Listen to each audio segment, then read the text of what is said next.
Welcome back to Soul Talk-Majestically Eternal Conversations, episode number 15. Also known as the season finale of episode 1. Yay. It is an honor to have you all here with us today. And today, we're going to get into our guest of the day, which is Deshaun, our Houston Holistic Doula. And Deshaun, thank you for coming. We really appreciate you. Thank you. And just get into, your business, what all you do. Just let the audience know.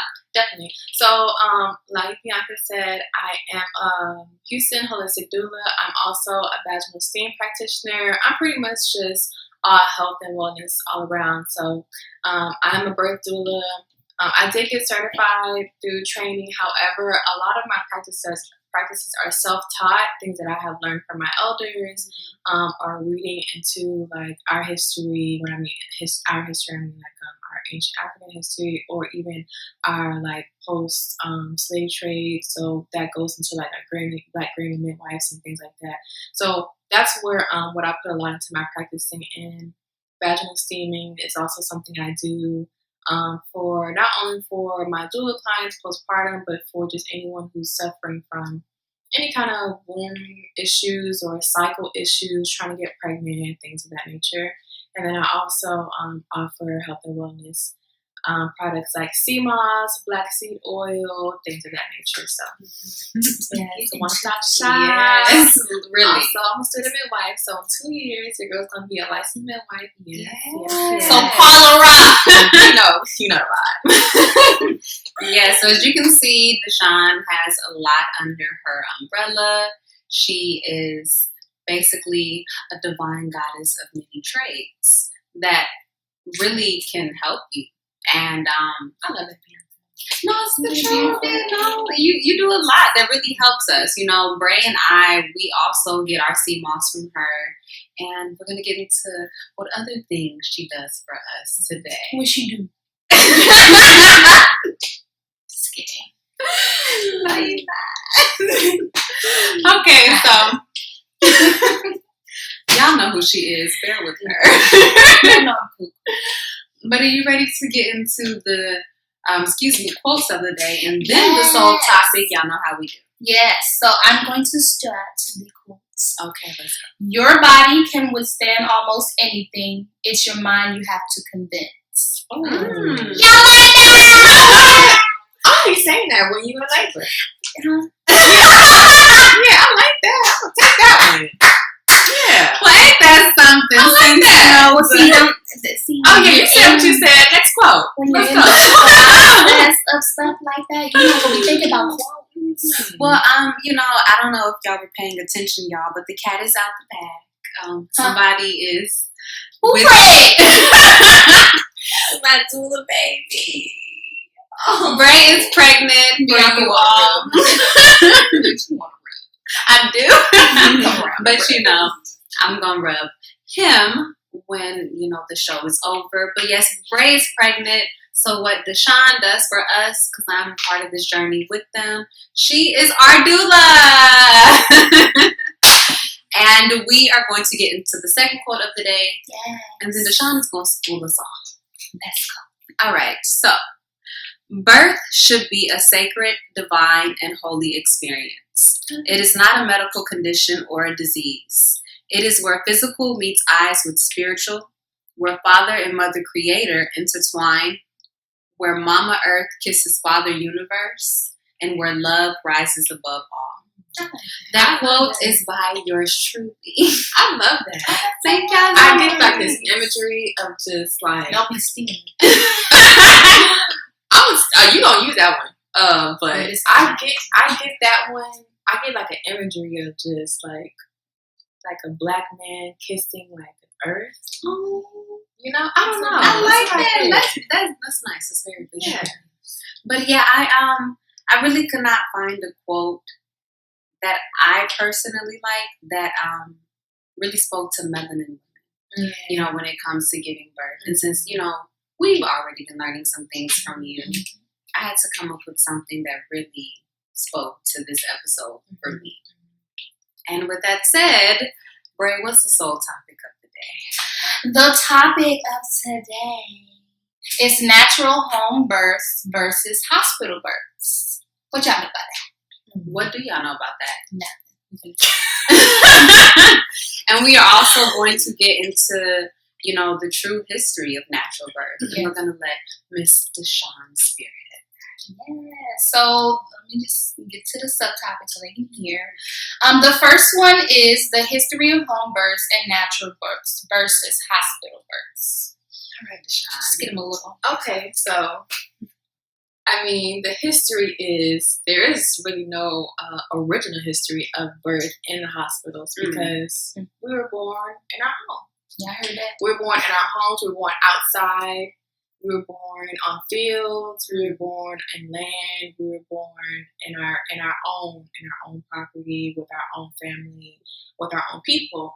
And this is not even just for our immediate, our ancestors or our people before us. This is even in different regions. They were born at home.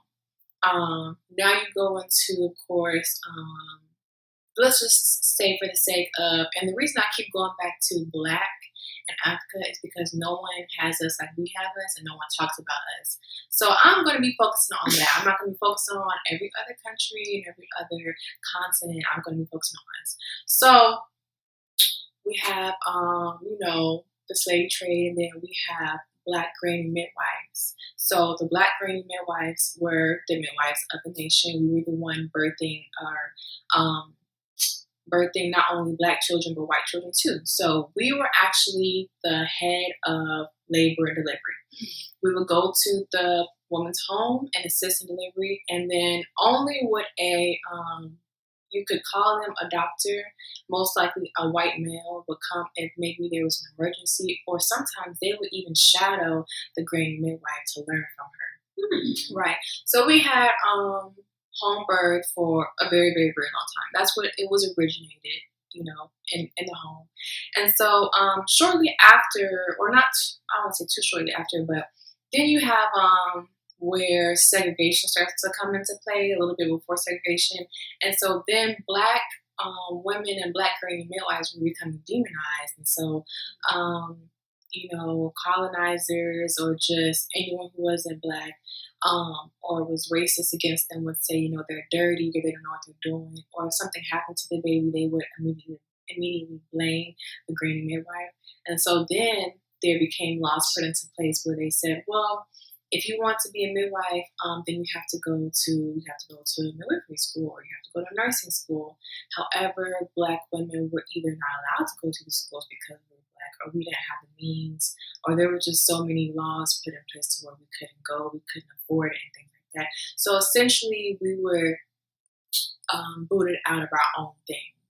And so this is where things began to turn, and so birth becomes a little bit more medicalized, and everyone's about everything. Everything has to be pristine, and then we have hospital births. And so the hospital births were originally for it could go both ways. It could be either very wealthy white women because they wanted access to drugs or surgery if they elected it. Or it could be, it depends on where you live. It could be very poor people, because sometimes it depends on where you live. Very poor Black women still could only have a home birth because they weren't allowed to hospital. So that goes into a lot of different subtopics there. But for the sake of time, we'll just say that hospitals were allowed only white women. So of course they all had very good care. And then you have this whole economic boom, and then everything's like, oh, the hospital is great. The hospital is much more safe. And so now we have a lot of people in hospitals. Unfortunately, we don't have us, when I mean us, melanated people, being taken care of in the hospital. So now we need to revert back to what's safe for us is home birth. Wasn't that a beautiful history lesson? Because you schooled us on some right? Because I learned something I didn't even know. Exactly. Y'all listen. Y'all better be. All right, so I'm going to get into the second subtopic of the day, and you were actually ending the first subtopic with that. Mm-hmm. So now we want to talk about the birthing disparities in hospital. And just, the disparities of how women are treated in hospitals. Mm-hmm. Okay, so America has one of the highest mortality and morbidity rates for birthing women, period. However, for Black women specifically, we have went from 4 times more likely to die than white women to 6 times more likely to die. Wow. So people are still quoting this 3 to 4 times. It is no longer 3 to 4 times. It has risen in the past year or 2 years, I believe, 14 months, to 6 times as much. And that is a direct correlation to systemic racism, oppression, implicit bias, explicit bias, and just the way we're treated in hospitals. And so just a few examples. So say I go into a hospital and I say, I'm just in so much pain. Me as a Black woman, I'm less likely to be listened to or heard. I'll most likely be pushed to the side for another person. Someone might not believe me. There has been this big myth, and this also stems just back from, I don't want to say ancient history because it's not ancient, but this is also still post, this is post-slave trade. There is a person who was deemed the father of gynecology to where he used to do experiments on enslaved Black women. Yeah. Right. And so he did that because there was this idea that Black people could not feel pain. This thought process is still thought or known today. So I want to say 3 years ago, there was a study done that people in medical school right now, at least 50% of them still believe that Black people either do not feel pain or we feel less pain because our nerves are different or our skin is different.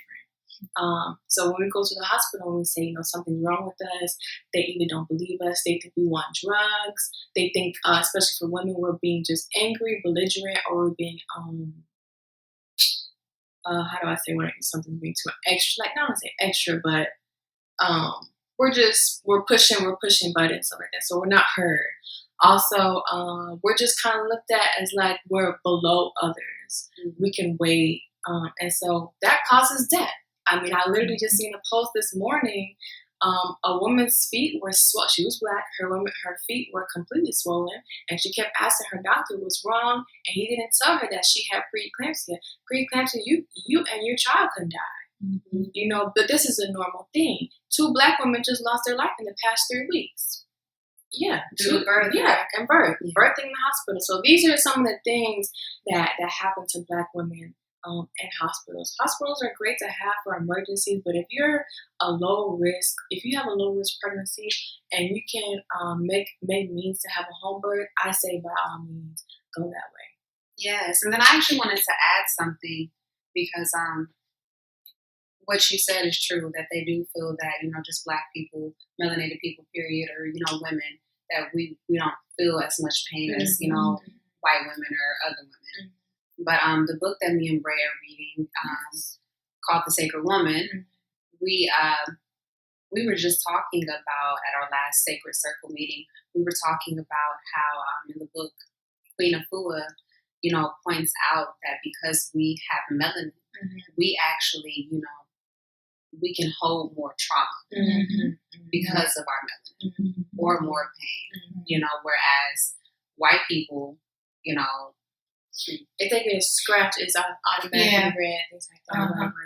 Yeah, but no, like I'm talking more like, emotionally and spiritually. Like, we hold more pain and just the history of, our people. As you, told them about the so-called father of gynecology, how he would do these experiments on women. And really, violate these women, our ancestors. We have to think about that too. Like, we have so much history of basically being mistreated because of this, white supremacy in the United States of America.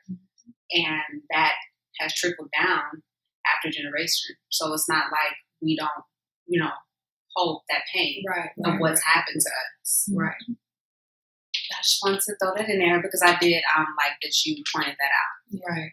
Another thing that, and I don't want to talk too much, but another thing that ties into disparities with hospitals is you kind of have to think about how often and how long do you see your care provider. So say you have an OB, you may see them for 10, 15 minutes. I don't know if they're going to be answering questions. If you have a great OB, then fine. But are they really going to get to know you, your community, your family like a midwife would or like your doula would? And are they really going to connect with you? So, for instance, something that's been going on, Breonna Taylor, George Floyd, is your OB going to bring that up and say, are you okay?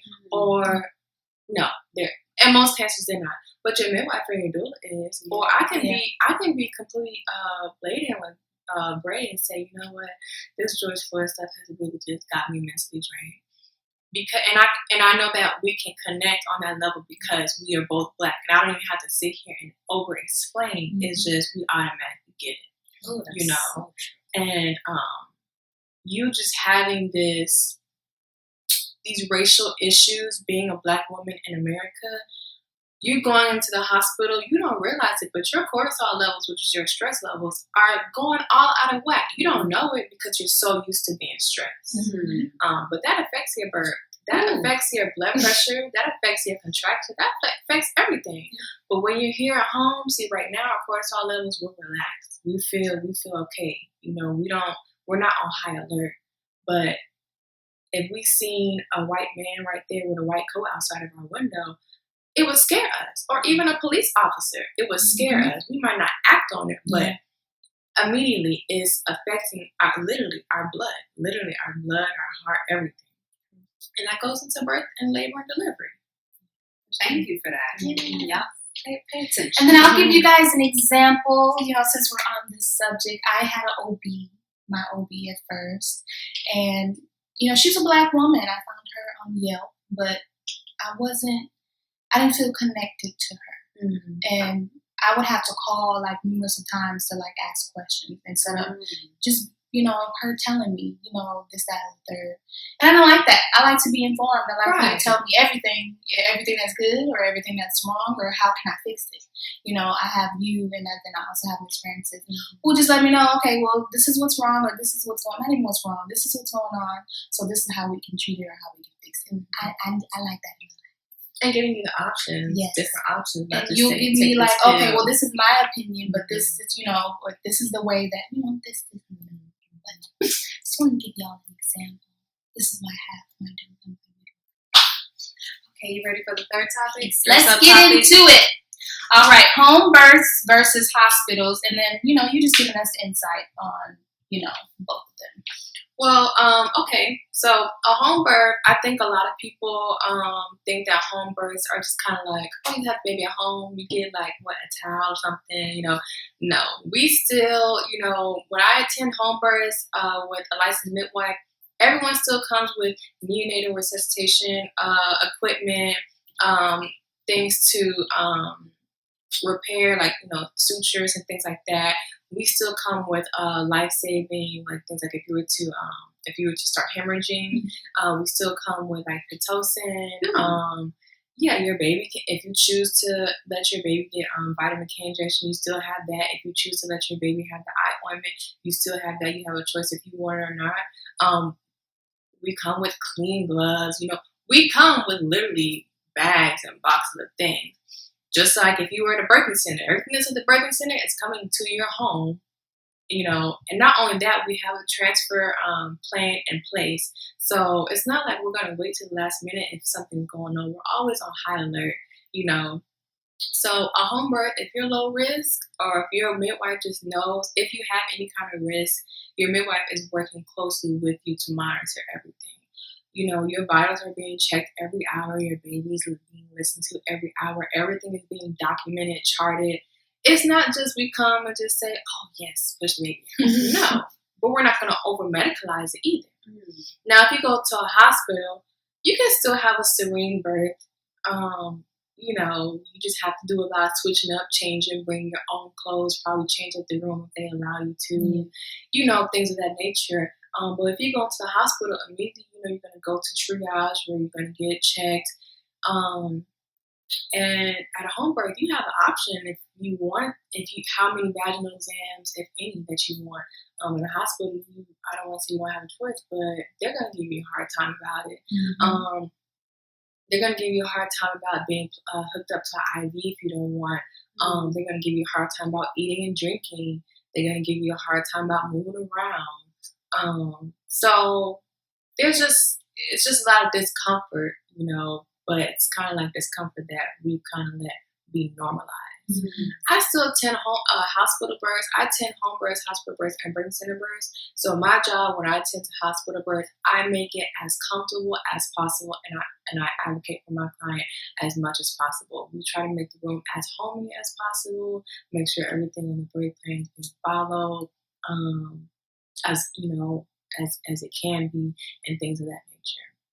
And then with the hospital, you have different nurse changes. Your OB may or may not be there.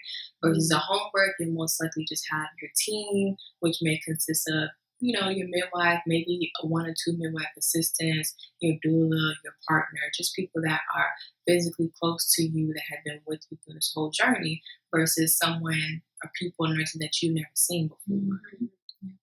Okay, so then when it also comes to hospital births, could you get into C-sections for us? Yeah, so the cesarean rate for America is completely too high. And then you can actually ask your provider, this is something that all women should do. Ask your provider what their cesarean rate is, what the hospital cesarean rate is, because it just depends on where you live. And they might have an issue with you asking, but technically they work for you, you don't work for them. So you have the option to ask those questions. A lot of cesareans can be avoided. Having a doula definitely decreases your risk of having a cesarean. And having a home birth, of course, greatly decreases your risk of having a cesarean, especially because when you work with a midwife, you are preparing for so much naturally. It's a lot of preparation and a lot of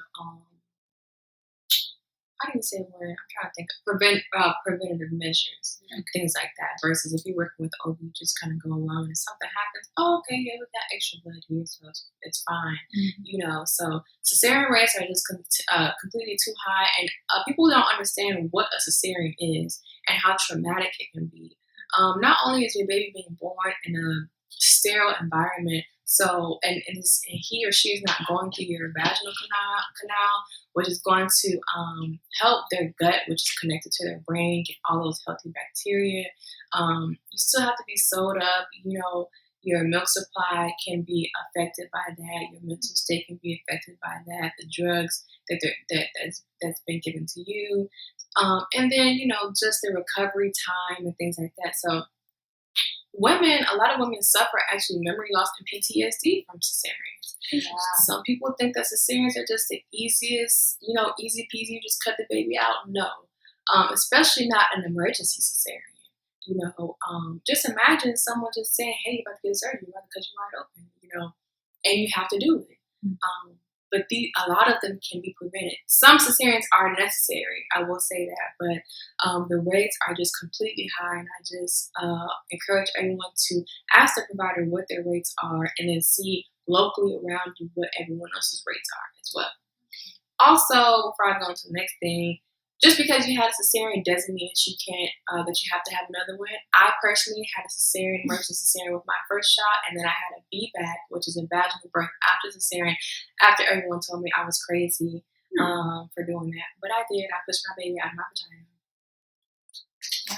Thank you for making that clear, because a lot of women need to know that, because I don't think in the hospitals they're telling women right. They're not giving them any other options. Exactly. Because also, yeah, and because it's for profit. Like, Brand and I were discussing that yesterday. The C-sections are for profit at the end of the day. Now, but like you said, though, some are necessary. Right. But the numbers shouldn't be as high as they are. Right. Right. Okay. So the next subtopic of the day is going to be creating a sacred space. We would like to know what you think that looks like when it comes to natural births, home births, or birthing at centers or hospitals. I think creating a sacred space is creating a space surrounded by people who truly have your best interest at heart, not only what they think that you should do because of their experiences. Whatever Bray wants on her birth plan, that's what I'm gonna get. Exactly. And if someone come in and say, oh, I don't think we should do that. Well, why?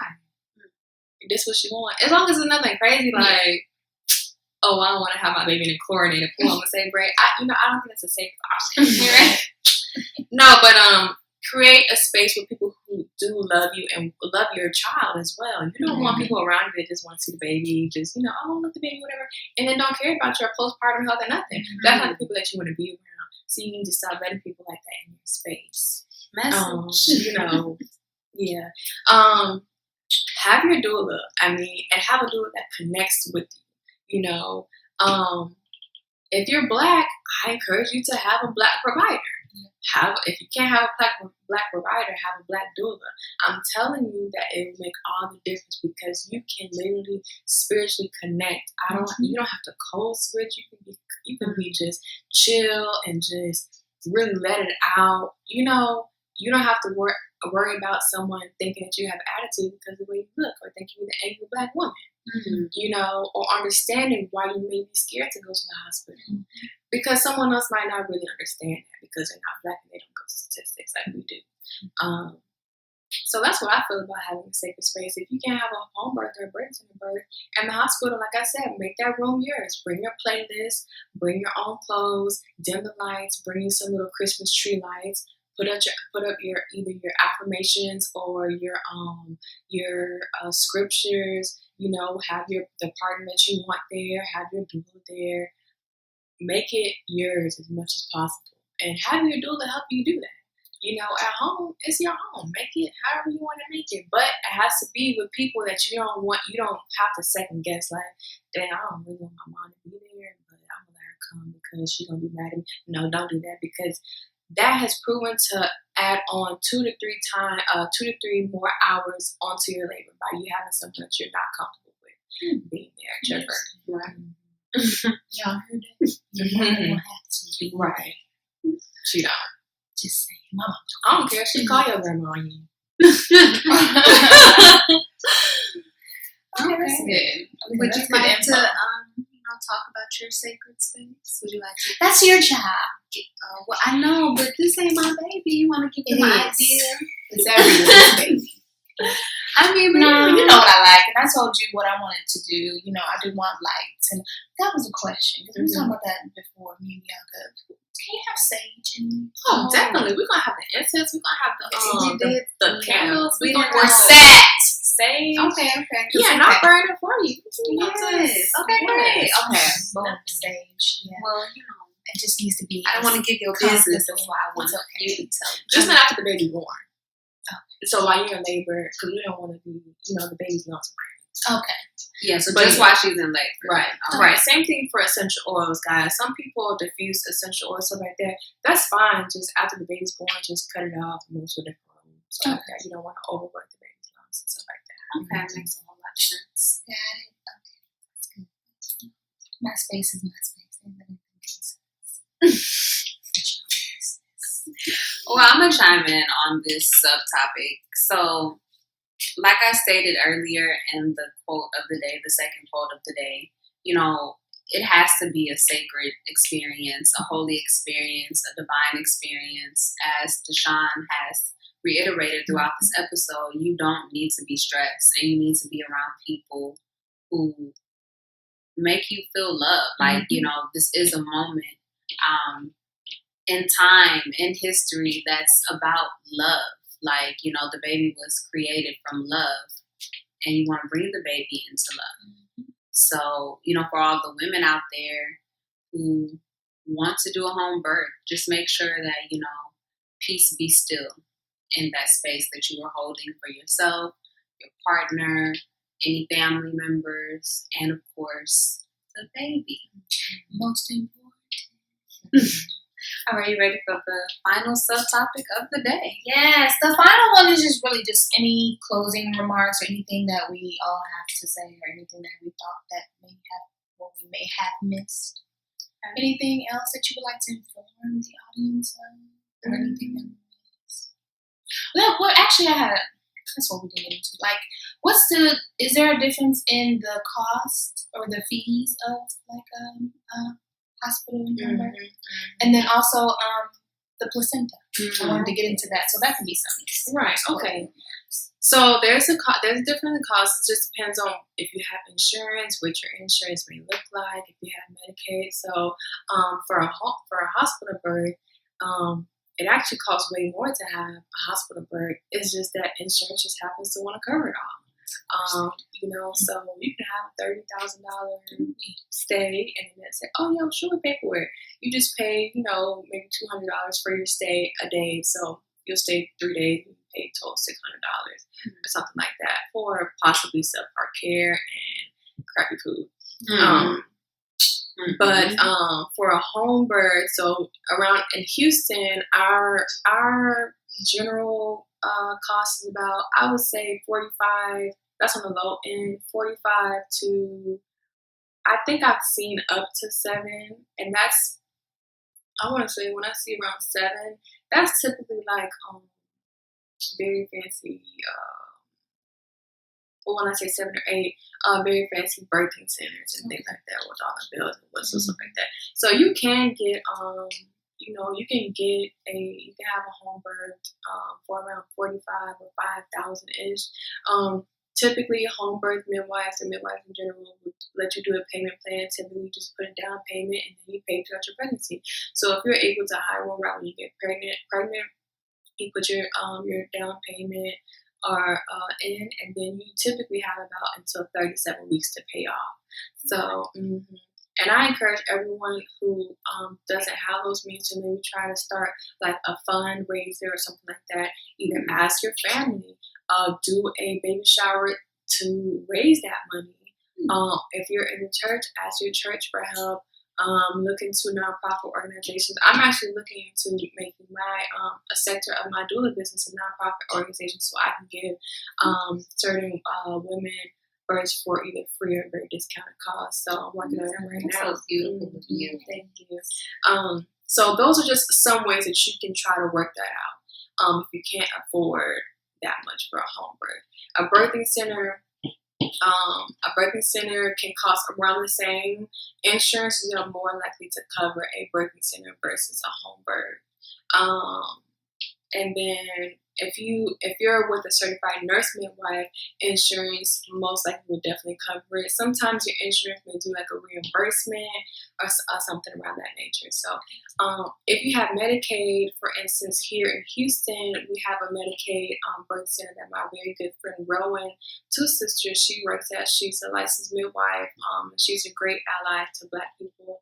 I love her so much. And if you have Medicaid, you can actually have your birth there for free. So there's just so many different avenues that you can go through, and just reach out. Don't just feel like, oh, I can't afford it. Just go to a birthing center. Really, just try to reach out to someone to see what you can make happen. Do y'all hear that? She's giving y'all options. Yes, plenty of options.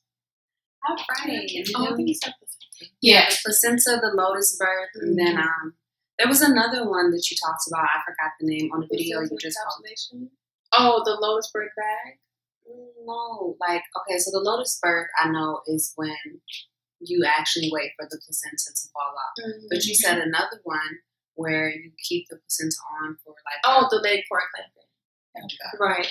So, yeah, guys, don't let people cut your baby's cord off. Why y'all be letting them do that? Because they be taking all your baby's blood, and then your baby be anemic and be having all these issues because they took your blood and then they banked it. But they'll turn around and try to charge you to bank it, and then it's just a whole ordeal. That's really a whole other episode. But really, delayed cord clamping is instead of immediately cutting the cord, you wait a few minutes for the umbilical cord to turn white and stop pulsating. It only takes a few minutes, but honestly, you don't need to be worried about, let me watch the cord. Just put the baby on your chest or your breast and just forget about it until an hour later. Then you guys can do like pictures and cut the cord, stuff like that. This is to ensure that all the blood and nutrients that's in that placenta gets transferred over to your baby where it needs to be. It needs to be there. Remember that. Y'all heard that. Because they do not tell us these things, y'all. Yeah. And a lot of times if your baby needs any kind of resuscitation, it's still best for the cord to still be intact because all those nutrients, all that oxygen-rich blood is still being transferred to your baby. You don't need to hurry and cut the cord and resuscitate your baby. No, and a lot of times people don't know at home birth, baby can even be resuscitated on the mom, which helps a lot more. So, yeah, just a little tea for y'all cup. Give me some tea about the lotus birth. So the lotus birth is more of like a physiology type thing. So it's just kind of like I'm aware that my baby has been attached to this placenta and this cord for as long as they've been in my womb. So I'm going to let it gradually come off rather than just cut it off. And it takes just a few days to come off. And you just prepare it in a bag. You put it in a bag. And if you go to my page, I guess I'll put myself on there, but you go to my page, you'll see a video I just posted about a placenta bag that another Black-owned business, she makes them. And so you can put them in this little special bag and you prepare with herbs and your Epsom salt and sea salt, stuff like that to make sure it doesn't smell and stuff like that. And just a few days later, and it's not like you have to be like, oh, I gotta take the bag with me to the store. No, because you shouldn't be going to the store. You should be on your couch on your bed. You should be at home. Postpartum. Sit down. So, yeah, you should only be going to the bathroom. That's it. Thank you. Stop trying to go out and have a good time. Okay. I'm just saying, Have a good time. it's a lot of people that don't sit down when they're supposed to sit down. You just throw it out there. Well, after a baby, you definitely need to sit down. Some people do not. They be ready to period. Maybe like snap back. 2 days snap back. I'm like, girl. And my depends with my belly out. Right. My baby on the boob. Sandwich in my hand. That really sounds like a mom. Right? But thank you so much, Deshaun. Because you educated us, you educated the audience, of course, our YouTube audience and our Anchor, Apple, Spotify, all those good podcast audience. We truly appreciate it. We look forward to having you again. You know you will be back for Most season definitely. 2. And ready. Sis, you ready to close them out? Friday.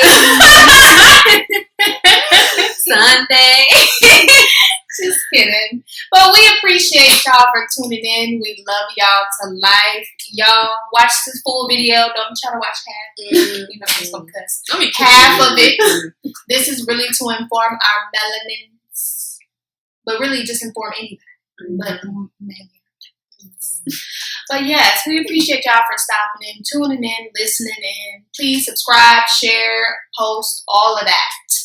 And y'all have a blessed day. All right, so Well, she got something else to say. What you got to say? yeah, they tried to piece me out. What you got to say? No, ultimately, this is the end of season 1. We just want to thank you guys for, embracing this journey of soul growth with us. It was a beautiful journey, a divine journey. Season 2, stay tuned. We are definitely going to be elevating because that's what you're supposed to do. And I do just want to speak one last time before we go off the radar for Soul Talk Majestically. I mean, we're going to disappear in some aspects. Yes. So, but before, we just fall back from the podcast until we meet again for season 2, which will come in the winter time. But I want to just remind everybody to keep going. Stay in your power, stay in your magic, stay in your divinity, and just evolve. Because you either evolve or you repeat. With love and light, peace. Okay, peace for real this time.